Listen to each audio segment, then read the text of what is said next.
Good afternoon, ladies and gentlemen. Today we have with us Leo Winkley, the Headmaster for Shrewsbury International School, UK. It's great to have you here, Leo. The first thing that comes into my mind when I think about Shrewsbury International School, UK, is the tradition and the value it holds. Can you tell me more about it, the legacy, the 472-year-old thing?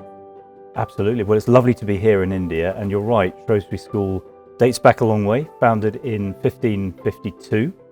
So many centuries of learning behind us, and many young children who have grown and learned in that full boarding environment. We believe very strongly in whole person education and the power of boarding to develop that whole person. There's no minute wasted in the day, and we keep them very busy, and the sense that they are learning really deep traditional values about how to relate to each other and growing their skills, but also in a contemporary environment which is relevant to the modern world. That's the blend we like to deliver at Shrewsbury. One thing you said, that we don't waste a moment in a day. And this recalls me about the Floreat model of whole person education. What is that? Well, we like to believe that a person is made up of an intellect, which is important, and obviously a place of learning. An academic institution should be developing the intellective qualities of a youngster. But we're more than just a mind. There's a spiritual dimension. We like to develop the reflective qualities of a human being and also their ability to express themselves. We think there's a creativity in every human being, and that might come out in many different ways, through music or drama or art. And everybody should be able to express themselves confidently. So the Floreat model is intended to develop the whole person. Shrewsbury has also educated some of the finest minds. It can be Charles Darwin and Sir Philip Sidney. Can you tell us more about them? Well, they are two very fine and well-known examples. Probably Charles Darwin would be one of the most recognizable scientific names in the world, a global icon of intellectual curiosity, spent 5 years on the Beagle, traveling the world, learning about the animal kingdom. So we view him as a model of good learning, and also the willingness to challenge the status quo, to ask questions and to think of alternative ways of seeing the world, which of course is what he did. And Sir Philip Sidney, you mentioned him, very much an example and a role model in having been a poet and a courtier, member of Queen Elizabeth's court. And somebody who also served in a diplomatic role and as a soldier. So somebody who was good at lots of different things. And we like the idea that Salopians, as we call them, pupils from Shrewsbury School, will have more than one string to their bow, many different capacities we look to develop. Amazing. Could you share an example of how this model has impacted students who are studying at Shrewsbury? Well, I think they tend to be people who do more than one thing. So they will, for example, be very keen on their academic learning, and we encourage them to study a wide range of subjects. So we require them to study 4 subjects at sixth form level, and that means that they can keep going with a breadth of learning, which is really important. We also provide a course called the Future Ready qualification, which means they're learning about employability skills, leadership and management skills. And we do something called the extended project qualification, where they learn project management skills. So in their learning, we're wanting them to be diverse and contemporary, learning about how technology and artificial intelligence will affect the workplace. And then more broadly, everyone has to be busy doing volunteering and service, doing physical activities, competitive sport or individual sport. Most people get involved in some kind of cultural or creative activity, whether it's in the theatre or playing music or listening to other people performing. So the diversity, I think, is what means that young people leave Shrewsbury with a really broad range of interests and qualities. Shrewsbury is a place that holds a strong emphasis on virtues and ethics. What are the core virtues that define Shrewsbury School? Well, we have 6 virtues which we focus on particularly, and you'd expect an institution of learning to be interested in wisdom, but also I would single out courage, the willingness to push yourself forward in circumstances that may not be familiar, and to develop a moral courage as well. And a really important virtue we would also point to is kindness, that actually cooperation and collaboration, generosity of spirit, service to others is really important. I could list all of the 6 virtues, but that gives you a flavour. And broadly speaking, our aim is to encourage each child to flourish as an individual and contribute positively to the world around them. And those two aims, the development of the individual but also the benefit of the community, they work hand in hand, and that's about the development of a virtuous character in life. After hearing to all this what you said, what I'm thinking is that Shrewsbury shapes a person who's ready for the future. And with that, I think that I've read something about very interesting future department. Can you tell more about it? So yeah, we have a careers advice and guidance team which we deliberately put under the heading of futures. So the pupils will talk about going to the futures department, and that is a really dynamic and forward-looking way of preparing youngsters for life, which is our job as a school. And that will include preparation for higher education and a starburst of different directions that you can go to, different universities and around the world.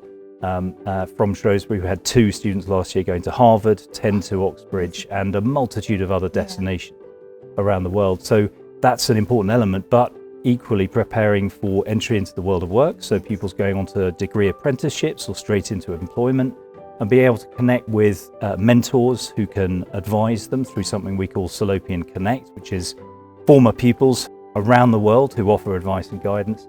And we also help to prepare them for numerous other different pathways and qualifications to get them ready for life. So, for example, we had a couple of students last year become professional cricketers, others 2 to Sandhurst, the military academy, 6 going to performing arts conservatoires and music schools, and numerous other academic courses. And it's the Futures faculty and indeed Shrewsbury School's job to prepare people for multiple different destinations. Do you think that this creates a distinction between Shrewsbury and other schools? Is there? Yeah, I think people who visit Shrewsbury will tend to remark on what a very distinctive model of education it is, and it's full boarding in the sense that our pupils are here 7 days a week, and that means every moment is a learning moment and an enjoyable moment. And we talk at Shrewsbury about serious fun. And that's quite a distinctive notion in the world of education. And there are lots of great schools, don't get me wrong, but we think Shrewsbury's a bit special in terms of being a blend of really strong traditional heritage values, strong sense of what works, a really clear sense of belonging to a community that's nonetheless dynamic and modern and relevant. And Salopians tend to be confident, but they're not arrogant. They tend to be good at getting along with people and getting things done without having to elbow other people out of the way. And that calls to mind one of our favourite references to Charles Darwin, who of course spoke of survival of the fittest. Well, we talk about survival of the kindest, and that's a really important emphasis that Shrewsbury has. One of my favourite things about Shrewsbury is the motto, Inteste recte nihil mora, if everything is right within, trouble not. I love it. I think that pushes a person to move ahead forward, and irrespective of situations that occur every day. What do you have to say about it? Well, first of all, I'm impressed that you know our motto in Latin and in English. You. That's very good. Thank you. Yeah, and when you think that motto was coined in 1552, what that's referring to is quite modern, actually, and contemporary. Saying that if you have integrity, I think that's a really important word. Authenticity, that's a word we might use quite often these days. Being sure of who you are, secure in yourself, having a moral compass, a set of values you live by. And if that is right, so the interior virtues, then the rest follows, because you'll make good decisions, you'll deal with the change and the unexpected in the world with a solid sense of self and how to get on with others. So I think even though that motto was written, 470 plus years ago, it's incredibly relevant. True, that's true. While the Indian school will share the same ethos at Shrewsbury, UK, every school develops its own character, unique character. What aspects do you expect to remain constant when we talk about Shrewsbury International Schooling? Well, I think we've touched on some of the things that are really important. So Shrewsbury International School India is very much built on the Floreat model of education, whole person education, the idea that we educate the mind and the soul and the heart and the body, and all of that is part of learning. So those things will be there. Commitment to academic excellence, that every individual should be pursuing their learning to their very best ability and to be inspired by brilliant people who know their subjects and inspire mastery in their youngsters, and a general sense that we're about the development of character, and a community of individuals is exactly that. It values the individual and their contribution, but also recognises that a good, strong community is made up of people who care about the impact they have on others. So a community of individuals is what I would wish for Shrewsbury International School, India. You said that it's very important that how people around you will affect the school or maybe the virtues and ethics. And to this I relate to the teachers who actually help the student grow. What do you think that the core of the teachers at Shrewsbury UK is when we compare them to the teachers who will be here in India? Yeah, I think any great teacher has to have subject mastery, so they have to be expert in their subject. That's a given. But also they have to have a passion for communicating that and sharing that with other people, some of whom may share that passion, some of whom may not yet share that passion. And it's about being able to light fires, isn't it, and ignite the enthusiasm in others. So a great teacher will be expert and a brilliant communicator, which brings in relationships, the ability to connect with other people.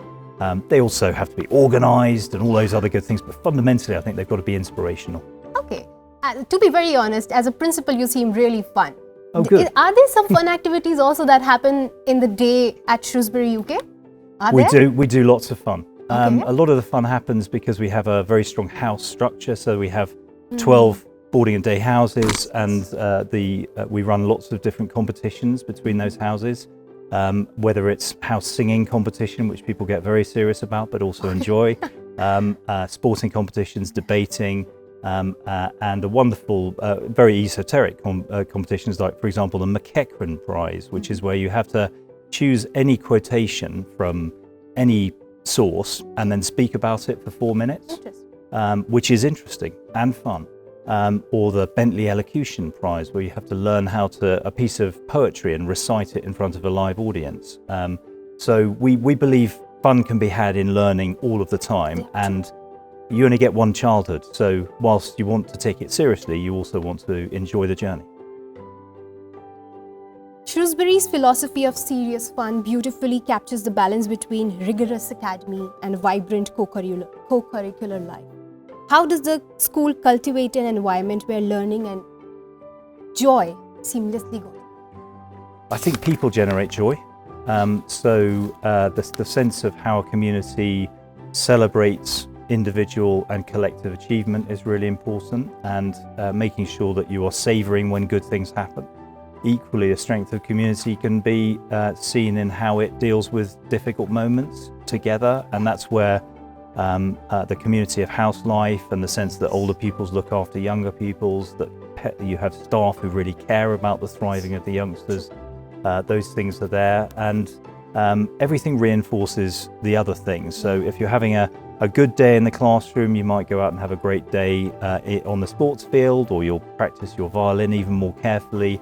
Similarly, if you're having a tough time in this particular context, there's always a chance for redemption. You can move into a different context and, oh, this is going better, and then that can improve and enhance other things. And great communities tend to be ones that encourage success, but also deal with disappointment really successfully. And nobody's life reveals itself perfectly. There are moments where you have to adapt, change, and those are the life skills we want to develop through enjoying the journey of childhood. How do you as a person deal with failures? And I'm sure every person at different ages see failures at different stages of life. How do you deal with it?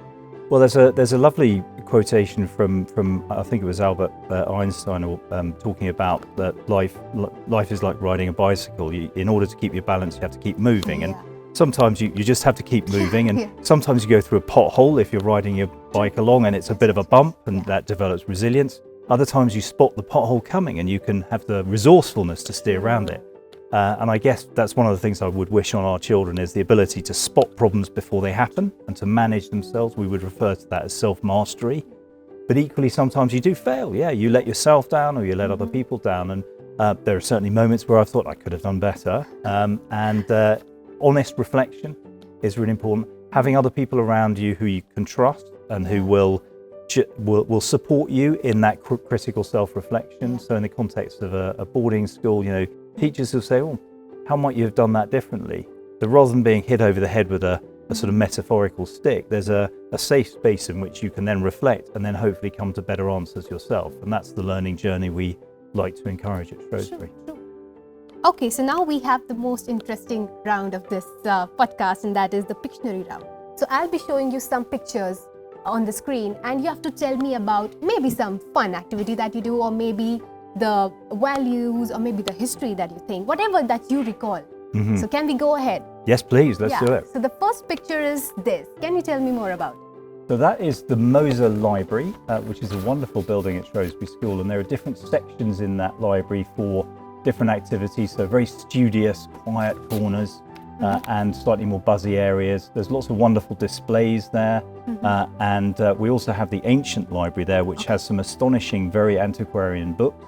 And on the outside of it, you can see a wonderphul statue of Philomathes and Polymathes. And Philomathes is the learner who is keen to learn. They're on the walls, right? Correct. And Polymathes is the person who has become learned. And one of them has his hat empty, pointing out towards us, and the other one has his hat full. And you can work out which is which. One has got his hat full of learning. So there's some nice little quirky features of that wonderful building where our pupils spend a lot of time learning. So you also go there sometimes? I do. Sure. I love it. Yeah, we have some all kinds of different events in the library, and it's a good place of studious buzz. Okay, can we have the next picture? This is a very recent picture. I have seen this on your Instagram handle, Shrewsbury UK handle. Correct. Yeah, I can see it's in the one of our big music theatre days. So we invited children in from various local schools and schools across the country to spend a day with us, learning some musical theatre songs. So that's the theatre foyer of the Barnes Theatre, with our auditorium, which is in weekly use, with different productions. Last weekend, for example, we had the John Weaver Dance Festival. Lots of theatre productions take place there, but they're learning how to sing. Nice. Okay, can we have the next picture, please? Okay, this is one of my favorite pictures in all the 7 pictures that we have. Yeah, that's probably I can see some runners there, and that's probably a hash run, as it's called. Okay. So Shrewsbury School was recognised by World Athletics as being the birthplace of cross-country running, and the oldest cross-country club called the Royal Shrewsbury School Hunt. So they're on a run. Sometimes they will run where a couple of the runners run ahead with a bag of flour. Okay. And they leave little signs dotted in flour, and the runners behind have to interpret those signs. And one means go ahead, the other one means turn round, you've gone wrong, and there are various other signs as well. So I think they are runners on a hash run. Oh, this picture reminds me of Harry Potter. I don't know why. It's got a woodland feel, and there's the certainly leaves and everything. The experience Harry Potter had at Hogwarts. He would have loved to come to Shrewsbury. I'm sure he'd have had an even more magical time. Yeah. Can we have the next picture? This one. Yeah, that looks like a learning session. Actually, we share our facilities with the local community, and those are some people who've been invited to study antiquarian books on a course there led by our archivist and head of special collections. So they are visitors to the school learning about the heritage of antiquarian books. Okay, can we have the next picture? This is very interesting. So I can see a picture of some third formers, so year 9 pupils, and they are doing an activity in what we call BASE, which is outdoor learning. Which all of them do in year 9. They learn orienteering, various adventurous sports. In that case, they're doing some bouldering and mountaineering. And we believe very strongly that getting out into the outdoors and experiencing nature and challenging yourself is good for you, both individually and, as you can see in a group there, they're pretty happy to have got to the top of a particularly challenging climb. So that's all. It was lovely talking to you, Leo, and I hope and I am very sure that Shrewsbury India will hold the same value as Shrewsbury UK does.